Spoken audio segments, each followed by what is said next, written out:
Hey guys, Steve from Life in 207 here. We're going to start this video out with a package from George, our friend George from You Wanna Watch. If you don't know his channel, you should definitely go check it out. He's always finding some really cool things and he's always in his workshop doing something cool. In fact, George was actually one of the first channels I started watching when it came to collecting old tools. I just stumbled across his channel when I started doing research, and ever since then I've been a subscriber. So we're gonna open this package up and see what's in there. It's the package itself is pretty tiny, but man, it's got some weight to it. So I'm pretty excited to open this up. My son saw this box come in, and he loves tools. He we watch tool videos together.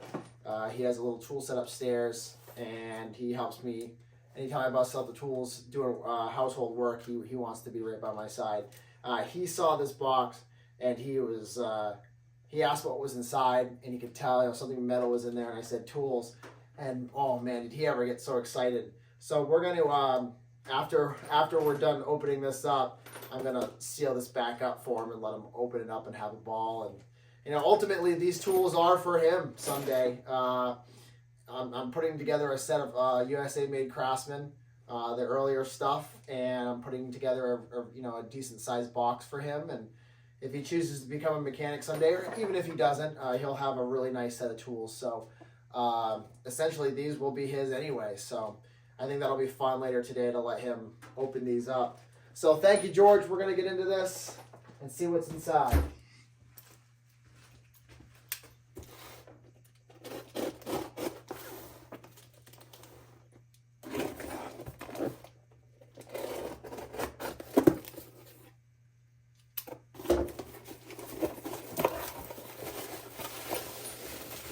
Wow, it's packed in here. This is awesome.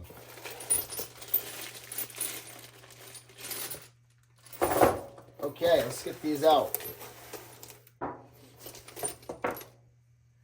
This is sweet. I'm loving this already. George had asked me what I've been looking for, and I let him know I'm looking for single line V sockets. And man, it looks like he hooked me up. This is awesome. All right, let's get these out.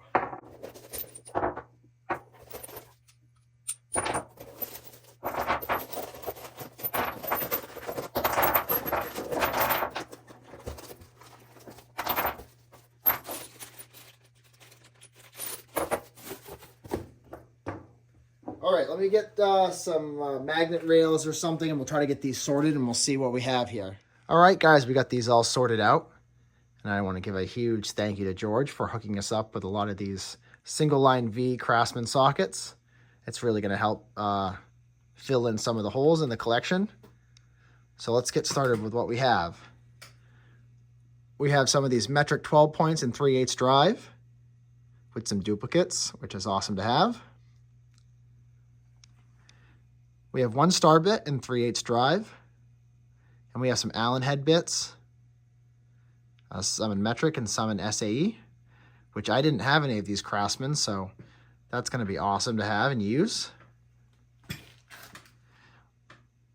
We got this 9mm deep 1/4 inch, and we have these 1/4 inch Allen head sockets. Wish my camera would focus a little better. So pretty sweet to have those. I'm excited. In the rear, we have some semi-deep 12-point metric 1/2 inch drive, 22, 15, 14, and 13. Love getting the single line V in metric.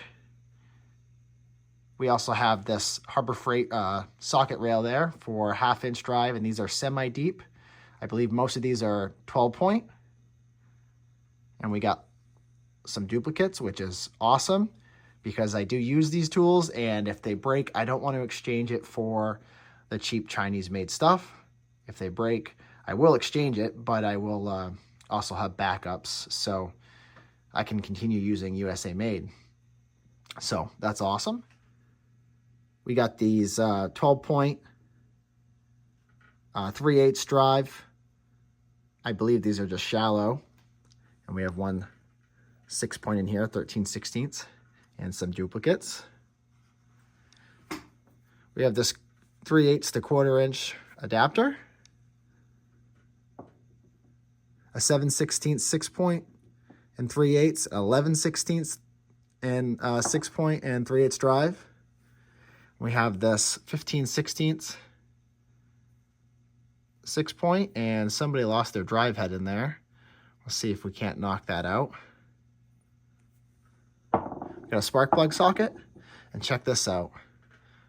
1 1/4" Craftsman, single line V, 3/4. Isn't that awesome? I have some 3/4 Craftsman.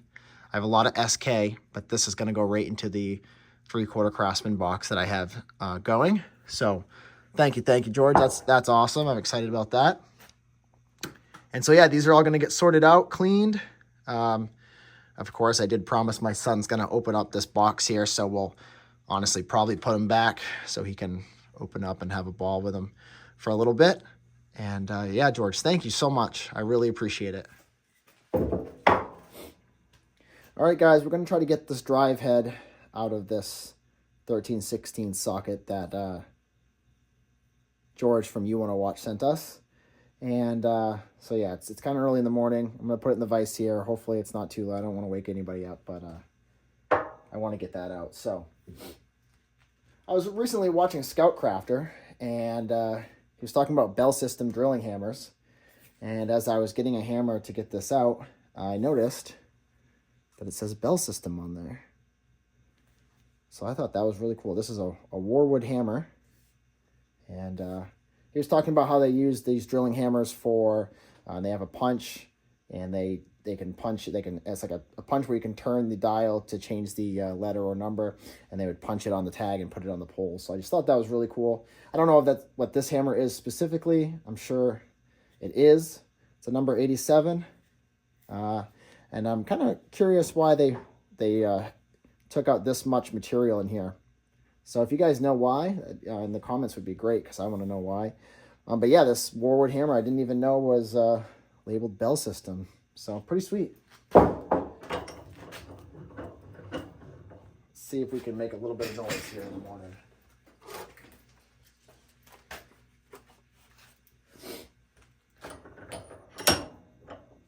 I think we'll try to punch it out this way.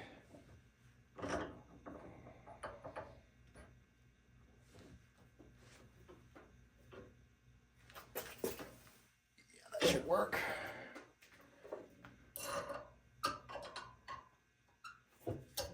Look at that. I didn't even have to try. I just put the punch right in there and it fell out. So sweet. I thought that was going to put up more of a fight. Well, that was easy. Didn't even need the hammer.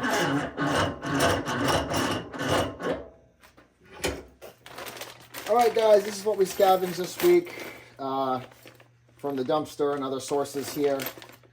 Stuff that was getting scrapped out. We got this bag of stainless steel bolts, some rubber pastures here, I don't know, grommets or something. And there's some brass bolts in here that I took off the charger that was getting scrapped. It was a really nice charger. It was too bad it couldn't be saved, but these bolts are actually brass. Did the scratch test and they definitely aren't just coated, so that's pretty sweet.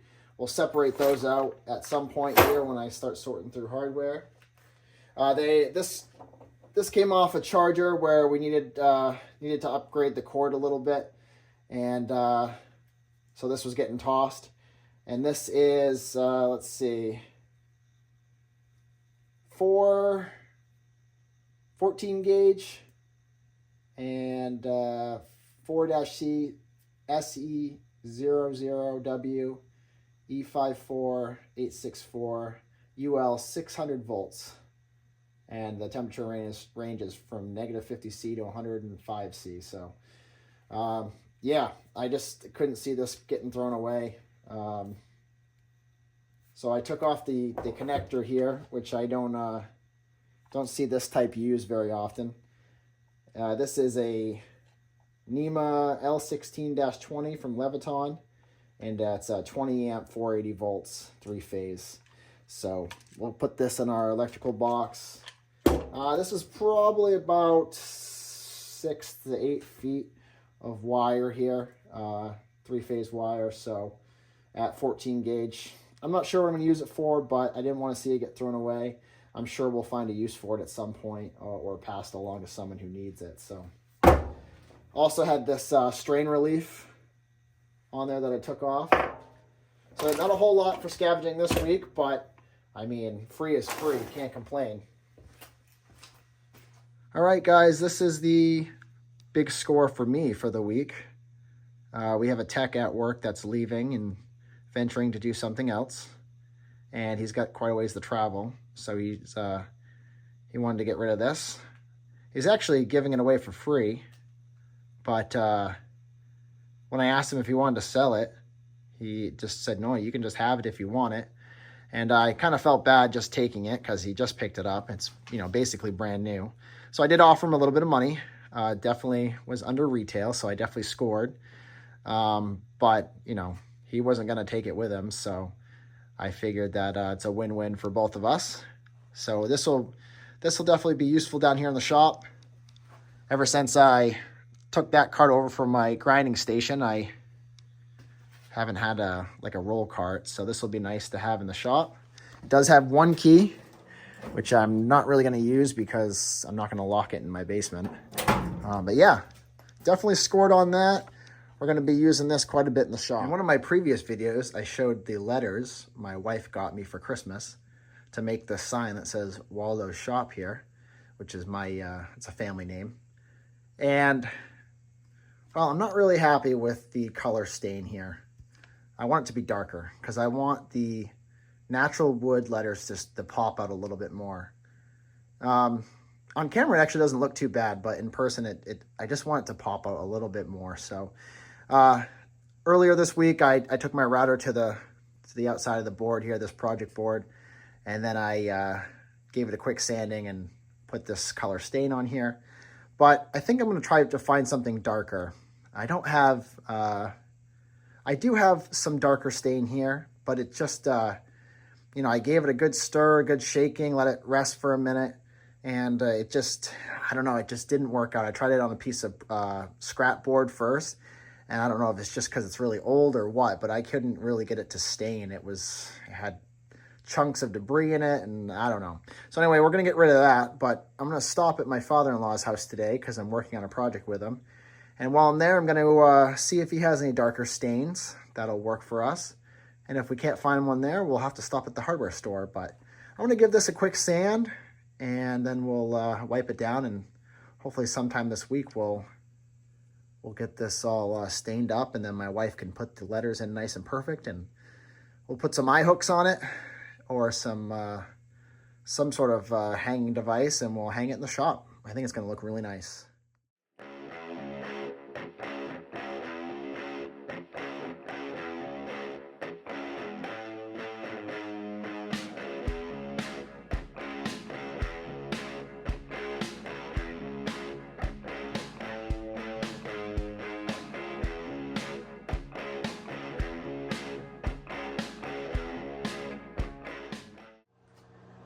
We gave that a quick sanding, and it's a little bit lighter now, obviously, because we took a little material off, but hopefully that's going to open up those pores in the wood, and it'll accept a darker stain. Like I said, I kind of want it really, really dark to make those letters pop, because I'm going to keep them natural, keep the letters natural wood. So hopefully sometime this week, we're going to get this all stained up.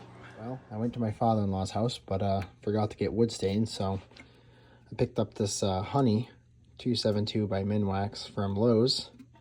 We're going to give this a try.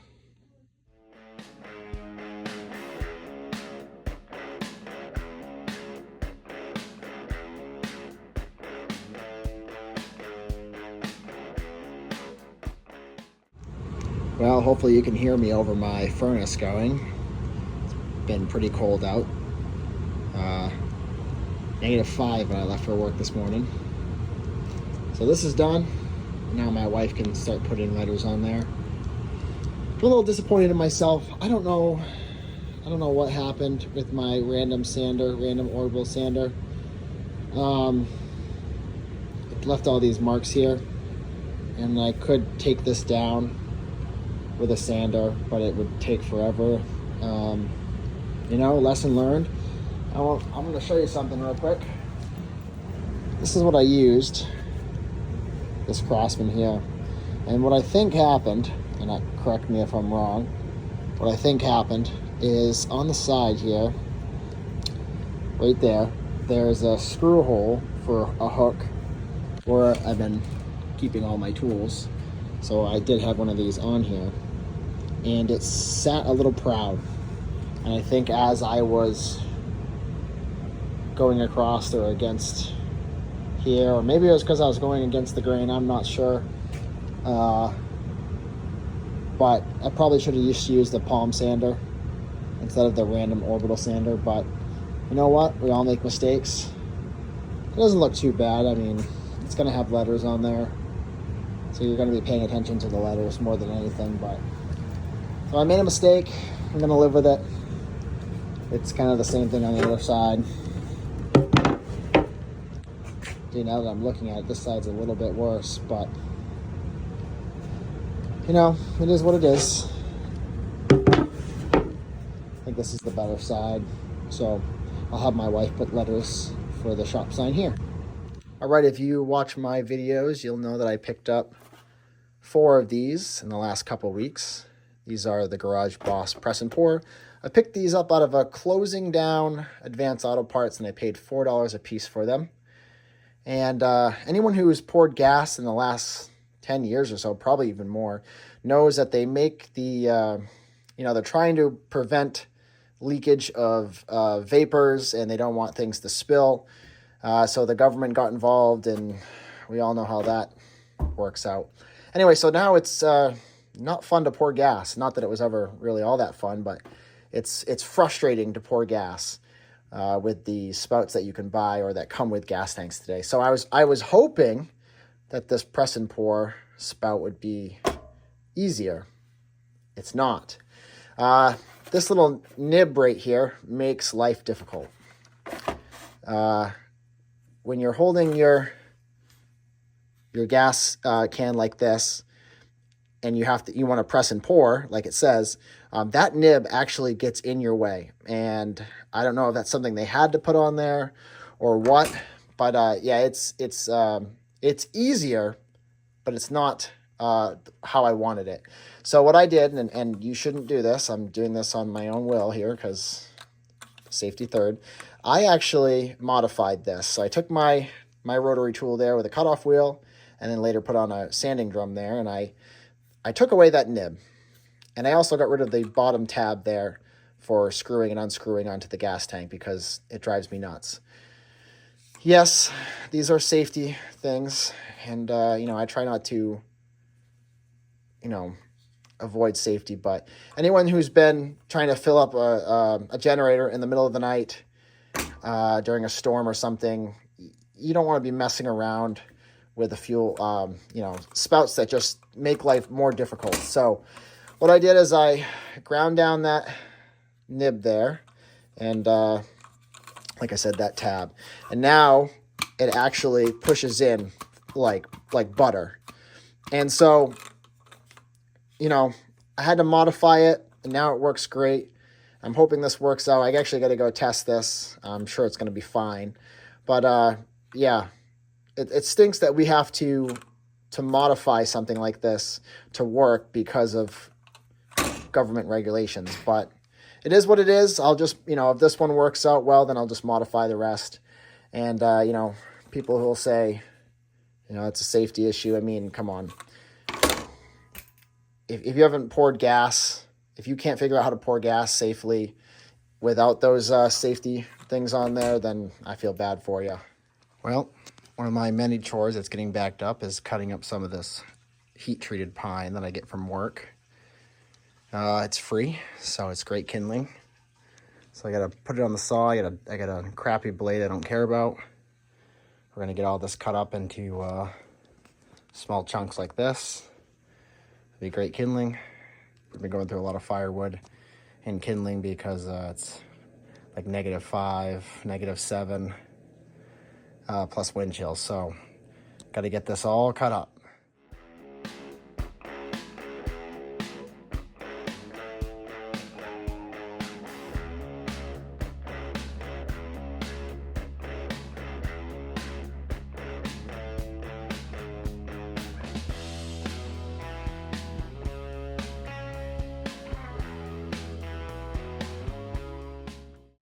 All right, one chore down. That pallet's gonna go outside. After cutting all this up and put it in barrels, I did put it by my humidifier for right now, as this did sit outside for a while.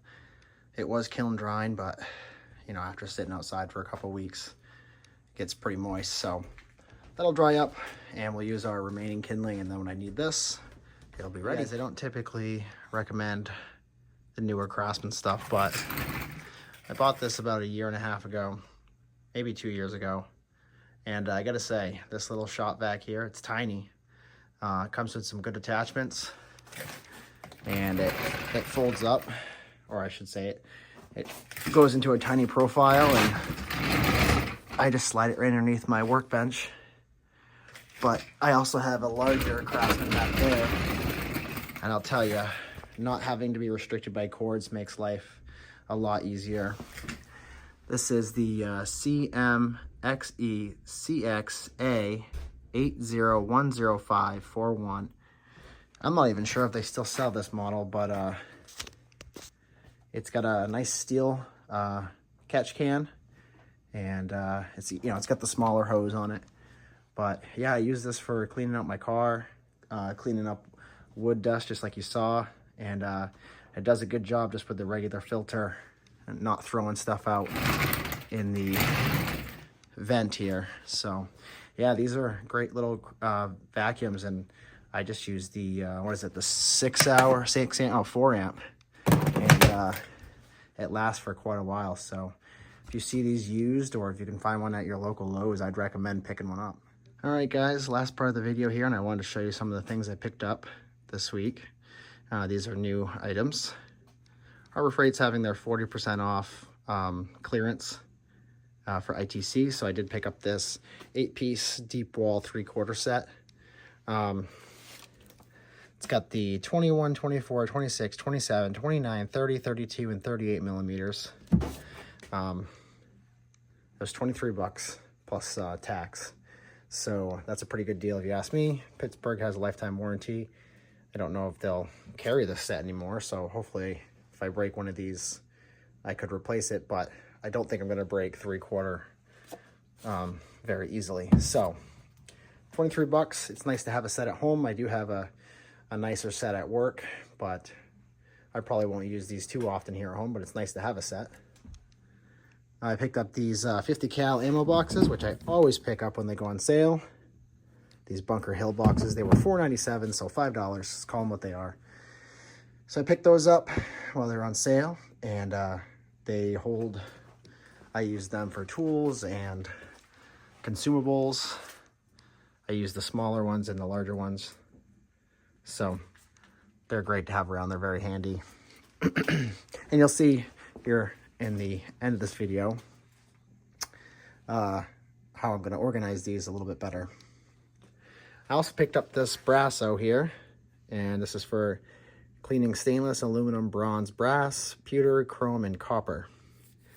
Now, I'm hoping I can find something to enter in the Classy Brassy challenge that You Want to Watch has, but I'm running out of time, so I got to get my butt on that.